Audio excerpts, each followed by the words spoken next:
Hello guys, welcome back to the channel. तो जैसे कि आपने न्यूज़ में भी अभी देख लिया होगा, लॉकडाउन 4.0 की डिटेल्स आ चुकी हैं और इस वीडियो में मैं बेसिकली आपको लॉकडाउन 4.0 की डिटेल्ड इन्फॉर्मेशन देने वाला हूं। इस डिटेल इन्फॉर्मेशन में हम सब कुछ वो कवर करने वाले हैं जो सेंट्रल गवर्नमेंट ने बेसिकली ऑर्डर्स निकाले हैं। तो आइए शुरू करते हैं।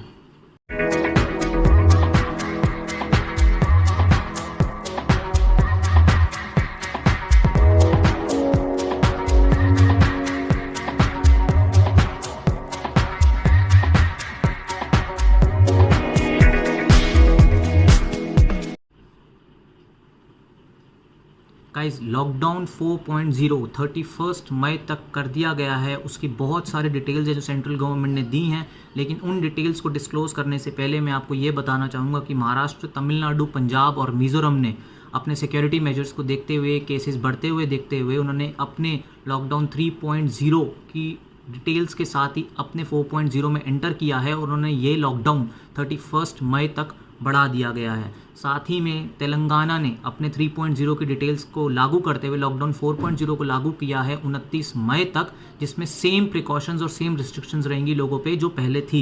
सेम गोज विद कर्नाटका, लेकिन कर्नाटका ने इसको एक्सटेंड किया है 19 मई तक, यानी कि 2 दिन तक। तो अब बात करते हैं उन सेंट्रल गवर्नमेंट की गाइडलाइंस की जो अभी आई हैं। उसमें बेसिकली 5 जोन्स बना दिए गए हैं। पहले सिर्फ 3 जोन्स थे, रेड, ऑरेंज एंड ग्रीन, लेकिन अब 5 जोन्स हो गए हैं। Red containment zone, buffer zone, orange zone और ग्रीन जोन। देखिए, रेड जोन, ऑरेंज जोन और ग्रीन जोन से आप सब लोग अवगत हैं, लेकिन कंटेनमेंट जोन्स वो जोन्स हैं जो गवर्नमेंट ने बनाए हैं। उन्होंने बेसिकली उनको कंटेनमेंट जोन्स बनाया है जहाँ पे केसेस बहुत ज़्यादा हैं। और बफर जोन्स की डेफिनेशन वो है कि जो जोन्स कंटेनमेंट जोन्स या रेड जोन्स के बीच में या मल्टीपल जोन्स के बीच में पड़ेंगे उनको बफर जोन्स में काउंट करा जाएगा। और हर एक चीज़ की guidelines basically state government decide करेगी। स्टेट गवर्नमेंट ही ये चीज़ डिसाइड करेगी कि अपने प्रदेश में उनको किस किस जोन को किस जोन में एक्चुअली इंक्लूड करना है। कहने का मतलब ये है, अगर हम दिल्ली की बात करें तो सेंट्रल दिल्ली को रेड जोन में डालना है या ग्रीन जोन में डालना है या ऑरेंज जोन में डालना है, ये बेसिकली दिल्ली सरकार तय करेगी। अब बात करते हैं उन गाइडलाइंस के ऊपर कि क्या क्या खुलेगा और क्या क्या नहीं खुलेगा as per the central government guidelines. सबसे पहली बात करी जा रही है रेस्टोरेंट की। रेस्टोरेंट खुलेंगे, लेकिन सिर्फ और सिर्फ होम डिलीवरी रहेगी। कोई वहाँ से लेने नहीं जा सकता है और कोई वहाँ पे बैठ के नहीं खा सकता है। अभी तक जो सुनने में आ रहा था कि मेट्रो सेवाएं चालू हो जाएंगी, लेकिन सेंट्रल गवर्नमेंट ने ये डिसीजन लिया है कि किसी भी प्रदेश में कोई मेट्रो चालू नहीं होगी। इंटरस्टेट बसेस चालू हो सकती हैं, लेकिन अगर दोनों प्रदेश उस चीज़ में रजामंदी हो तभी वो चालू हो सकती है। फॉर एग्जांपल दिल्ली और हरियाणा, दोनों स्टेट्स में अगर दोनों की गवर्नमेंट्स मान जाती हैं तभी इंटरस्टेट बसेस चालू होंगी। अगर एक प्रदेश भी इस चीज़ के लिए नहीं मानता है तो उस पर्टिकुलर स्टेट में इंटरस्टेट बसेस चालू नहीं होंगी। स्कूल, कॉलेजेस, इंस्टीट्यूशंस, ट्यूशन्स कुछ भी चालू नहीं होगा, सब कुछ बंद रहेगा। पान शॉप्स खुल जाएंगी, लेकिन वहाँ पे कंडीशन ये है कि वहाँ पे कोई भी इनटेक नहीं कर सकता है। वहाँ पे कोई खाना पीना कुछ भी कोई कुछ नहीं कर सकता है। सिर्फ आपको वहाँ से सामान लेना होगा और वापस अपने घर जाना होगा। कोई भी धार्मिक स्थल, टेम्पल, मस्जिद कुछ नहीं खुलने वाला है, सब कुछ बंद रहेगा सेफ्टी रीजंस को देखते हुए। डोमेस्टिक फ़्लाइट्स और इंटरनेशनल फ़्लाइट्स नहीं चलेंगी। ये एक फेक खबर या एक गलत खबर पहले से आ रही थी कि शायद फ़्लाइट्स चालू हो जाती, लेकिन ऐसा कुछ नहीं होने वाला है। स्वीट शॉप्स खुल जाएंगी, यानी कि मिठाई की दुकानें खुल जाएंगी, लेकिन वहाँ पे भी ये कंडीशन है कि सिर्फ और सिर्फ होम डिलीवरी होगी। वहाँ पे जाना और वहाँ से टेक अवे दोनों अलाउड नहीं रहेगा। किसी भी टाइप का कोई भी जिम या फिजिकल एक्टिविटीज़ वाली प्लेस कोई नहीं खुलने वाली है। शादियां अलाउड कर दी हैं गवर्नमेंट ने, लेकिन उसमें एक कंडीशन उन्होंने रखी है कि 50 लोगों से ज़्यादा शादियों में लोग नहीं आ सकते हैं। दुकानें खुल जाएंगी, यानी कि स्टैंड अलोन शॉप्स खोलने की परमिशन दे दी गई है, लेकिन वहाँ पे ये एक शर्त रख दी गई है कि 5 लोगों से ज़्यादा दुकान में नहीं हो सकते हैं और सोशल डिस्टेंसिंग को आपको फॉलो करना पड़ेगा। अगर इन केस आप फॉलो नहीं करते हो तो आपके अगेंस्ट चार्जेस लिए जा सकते हैं। अब बात करते हैं होटल्स और बार की। ये नहीं खुलने वाले हैं। कोई भी होटल या कोई भी बार बिल्कुल भी नहीं खुल सकता। ऑडिटोरियम्स बंद रहेंगे, कम्प्लीटली बंद रहेंगे, लेकिन अगर उसमें कर्मचारी साफ़ सफाई करने जाना चाहें तो वो जा सकते हैं, लेकिन वैसे ऑडिटोरियम बिल्कुल बंद रहेंगे। स्टेडियम्स खुलेंगे, लेकिन कोई पर्यटक वहाँ पे नहीं जा सकता, यानी कि ऑडियंस के लिए स्टेडियम्स नहीं खुले हैं। स्टाफ मेंबर्स के लिए या एथलीट्स की प्रैक्टिस के लिए स्टेडियम्स खुले हैं, लेकिन वहाँ पर भी सोशल डिस्टेंसिंग और मास्क सबसे ज़्यादा इम्पॉर्टेंट हैं।